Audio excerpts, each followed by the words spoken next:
నమస్తే, welcome to editor analysis. Ambati Rambabu Rajahmundry centre జైల్లో ప్రస్తుతం ఉన్నారు. ఆయనకి రిమాండ్ విధించింది కోర్టు 14 రోజులు. అవన్నీ కూడా తెలిసిన అంశమే. ఓ పక్క జగన్మోహన్ రెడ్డి గారు గుంటూరు పర్యటన మినిట్ టు మినిట్ హై టెన్షన్తో సాగుతుంది. భారీగా జనాలు తరలి వచ్చారు. సో ఇక్కడ ఏంటంటే జైల్లో ఉన్నారు, వాళ్ళ కుటుంబ సభ్యులు అక్కడే ఉన్నారు కాబట్టి వాళ్ళని పరామర్శించడానికి ఆయన వెళ్ళారు. అయితే వయసు రీత్యా కొన్ని ఇబ్బందికరమైన పరిస్థితులు వస్తాయండి ప్రతి మనిషికి కూడా. ఎందుకంటే అంబటి రాంబాబు గారు పెద్ద వయసు ఉన్న వ్యక్తి. సరే, ఆరోగ్యానికి సంబంధించి కూడా ఖచ్చితంగా ఒక 60 దాటిన తర్వాత చాలామంది సమస్యలు వస్తాయి. అలాంటి సమస్యలే రాంబాబు గారికి కూడా ఉన్నాయని, అంబటి గారికి.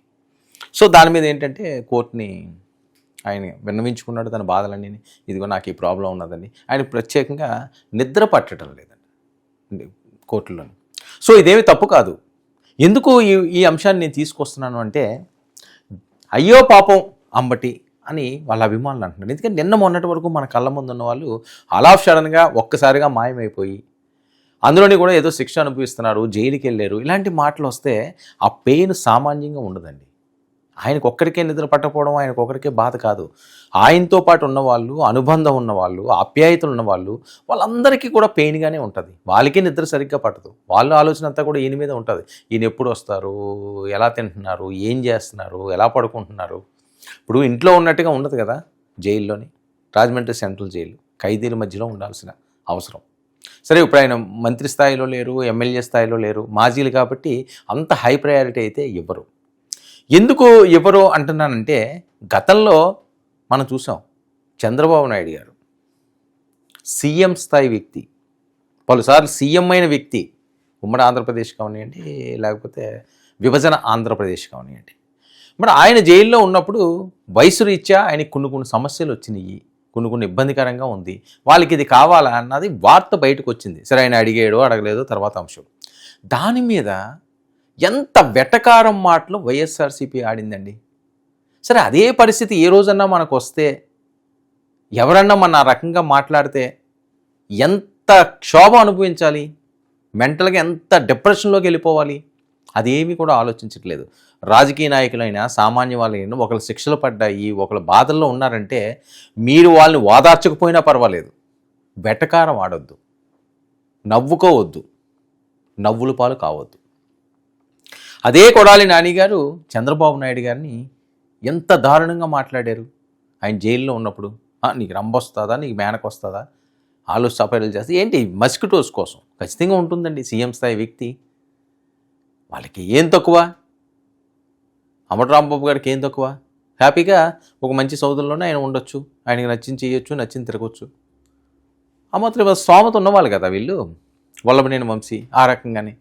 ఎవరికి లేవు, వీళ్ళందరూ కూడా ఆర్థిక పరంగా వెనక్కి తిరిగి చూసుకోలేని పరిస్థితుల్లోనే ఉన్నారు. అని కాకపోయినా చాలు తినడానికి, ఉండడానికి, మనకు నచ్చిన చోట వెళ్ళడానికి, మనం నచ్చింది కొనుక్కోవడానికి, విలాసవంతమైన జీవితాన్ని గడపడానికి డబ్బు ఉంటే చాలదా? సరే, కొంతమందికి ముందు తరాలకు కావాలి, వాళ్ళ మనవలకు కావాలి, వాళ్ళు మనవలకు కావాలి, వాళ్ళ మనవలకు కావాలని ఆశతో ఉంటారు. అర్ధాంతరంగానే చాలామంది పోయిన వాళ్ళు కూడా మనం చూసాం. సరే, అదంతా తర్వాత అంశం. ఇప్పుడు ఈయన ఏంటంటే జైల్లో ఉన్నప్పుడు మరి ఆ రోజు చంద్రబాబు నాయుడు గారిని ఇష్టం వచ్చినట్లుగా మాట్లాడారు, వెటకారపు భాష వక్రంగా మాట్లాడారు. ఈరోజు మరి అంబటి గారు ఈ పరిస్థితులు ఉంటే ఆ రకంగా మాట్లాడతారా ఎవరైనా? తప్పు. దీని మీద ఎవరో మాట్లాడలేదు. ఎందుకు మాట్లాడలేదు అంటే విజ్ఞత.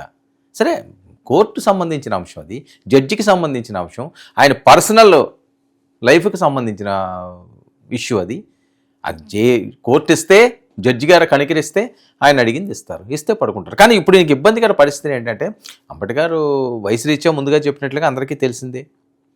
మరొక వైపు ఏంటంటే కొన్ని సమస్యలు ఉంటాయి కాబట్టి జైల్లో అంబటికి ప్రత్యేకమైన పరికరం ఇచ్చారట పడుకోవడానికి. ఆయనకి ఏంటంటే ప్రాబ్లం, నిద్రలో శ్వాస సంబంధిత సమస్య అంబటి గారికి ఉందని. ఇక కోర్టు ఆదేశాలతో స్లీప్ అప్నియా పరికరాన్ని అధికారులు అందించారంట. తప్పేమీ లేదు. నేను చెప్పే అంశం ఏంటంటే, ఇందులో ఎవరైనా ఇబ్బందిగా ఉంటే, ఎవరికైనా ప్రాబ్లమ్స్ ఉంటే, అది కక్ష సాధింపు చర్యలుగానో లేకపోతే వేరే రకంగానో ఇవ్వద్దనో అలా ఎవరు కూడా చెయ్యొద్దు. ఆయనకి ఏది కావస్తే అది ఇవ్వండి, తప్పులేదు. కోర్టు అనుమతితో ఆ ప్రత్యేక పరికరంతో జైల్లో అంబటి రాంబాబు గారు నిద్రిస్తున్నారట. లేకపోతే ఆయన పడుకుంటే పరిస్థితి లేదు, చాలా ఇబ్బంది పడిపోవాలి. బ్రీత్ రాకపోతే ఏమవుతుంది, బ్రీత్ తీసుకోకపోతే ఫ్రీగా రాకపోతే ఊపిరి ఆడకపోతే చాలా ప్రాబ్లం అయిపోతుంది, అది ప్రాణాంతకారం కూడా అవుతుంటుంది. సో జైల్లో రిమాండ్ ఖైదీగా ఆయన ఉండడం. ఇక సీఎంపై నేను ముందుగా చెప్పాను కదా, బాబుపై అనుచిత వ్యాఖ్యలు గతంలో ఆయన మాట్లాడాడు. మొన్న ఈయన రిమాండ్కి ఉండడానికి కారణం ఏంటంటే అది నల్లపాడు పిఎస్లో దానికి కేసు నమోదైంది, అంబటికి 14 రోజులు రిమాండ్ విధించారు. అంబటి రాంబాబుకు స్లీప్ అప్నియా సమస్య గురించి జడ్జి గారు ముందుకు వెళ్ళారు. కోర్టు దానికి ప్రత్యేక పరికరం సాయంతోనే ఆయన ఇప్పుడు పడుకుండే పరిస్థితి ఉంది కాబట్టి ఖచ్చితంగా దానికి ఇమ్మన్నారు. శ్వాస సంబంధిత సమస్యలు ఉన్నవారు దీన్ని ఎక్కువగా ఉపయోగిస్తుంటారట. కొన్ని సందర్భాల్లో శ్వాస తీసుకునే స్థాయి బాగా తగ్గిపోతుంది, మళ్ళీ కాసేపటికి పునరుద్ధరణ అవుతుందట. అది ఒక్కొక్కసారి ఆగిపోతుంటుంది, ఆ బ్రీత్ ఆగిపోతుంటుంది, వెంటనే మళ్ళీ ఊపిరి పీల్చుకుంటుంటారు. సో అదేంటంటే బాడీలో ఆక్సిజన్ లెవెల్స్ పడిపోకుండా ఈ పరికరం ఉపయోగపడుతుంది. బాడీలో ఆక్సిజన్ లెవెల్స్, ఆక్సిజన్ లేకపోతే మనం ఎంతసేపు బతకగలమండి? సో అది సివియరే, అదేం చిన్నదేం కాదు, సివియరే. అందుకని ఆ లెవెల్స్ పడిపోకుండా ఈ పరికరం దాన్ని కట్టడి చేస్తుంది. ఈ సమస్య ఎప్పుడు తలెత్తుతుందో అంచనా వేయడం కూడా కష్టం. అంటే జైల్లో చాలా ఇబ్బందికర పరిస్థితుల్లోనే చాలా కష్టంగా అంబటి గారు ఉన్నారా? ఎందుకంటే ఇది ఎప్పుడు అవుతుందో, ఎప్పుడు పనిచేస్తుందో, ఎప్పుడు పనిచేయడం మీన్స్ ఆయన శ్వాస ఏ రకంగా తీసుకోగలుగుతో సడన్గా వస్తుంటుందట. సో ఆ పరికరం ఎప్పుడు కూడా ఆయన దగ్గర ఉంచుకోవాలి. నిద్రకు ముందు నుంచే పరికరాన్ని అమర్చుకుని నిద్రిస్తారన్న వైద్యులు. ఒకసారిగా మనం ఇక్కడ చూడొచ్చు, విజువల్ రూపంలో కూడా చెప్పే ప్రయత్నం అయితే మన వాళ్ళు చేశారు. సో ఆ రకంగా మాట దానికి పడుకునే ముందే దాన్ని తీసుకుని ఆ పరికరాన్ని పెట్టుకుని అప్పుడు పడుకోవాలి. ఇక కోర్టు ఆదేశాల మేరకే అంబటి రాంబాబుకు ఈ స్లీప్ అప్నియా పరికరాన్ని అందజేశారు.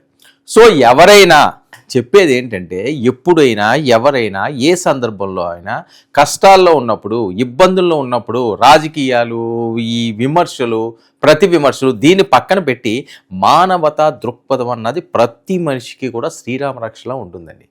మనం మంచితనమే మనల్ని ఖచ్చితంగా ఏదో రోజు మంచి బాటలో నడిపిస్తుంది, మనకి మంచి జరుగుతుంది. మనకు మంచి జరగకపోయినా పర్వాలేదు, ఎదట వాళ్ళకి మాత్రం చెడు జరగాలని ఎవరు కోరుకోకండి. అదే పరిస్థితి మనకు వచ్చినప్పుడు అవే మాటలు మనం రిటర్న్ తీసుకుంటున్నప్పుడు ఆ పెయిన్ వేరే లెవెల్లో ఉంటుంది. ఏదైనప్పటికీ కూడా ఆయన ఆరోగ్యం బాగోవాలి, ఆయన క్షేమంగా తిరిగి రావాలి. అంబటి గారికి మరి సీరియస్ ప్రాబ్లమే ఉన్నట్లుగా స్పష్టమవుతుంది. మరి ఆయన ఏ రకంగా జైల్లో ఉంటున్నారో, మరి వాళ్ళ కుటుంబ సభ్యులు అవనియండి, వాళ్ళ బంధువర్గాలు అవనియండి, తీవ్ర ఆందోళన దీని మీద వ్యక్తం చేస్తున్నారు. ఎటువంటి ఆందోళన అవసరం లేదు, ఇక్కడ ఏ కష్టం వచ్చినా మేము చూసుకుంటామని చెప్పి జైలు అధికారులు అయితే భరోసా ఇవ్వడం జరుగుతుంది. సో ఆయన ఆరోగ్యం కాపాడుకోవాలి. అంబటికి మాత్రం జైల్లో కష్టాలు అయితే మాత్రం తప్పటం లేదట.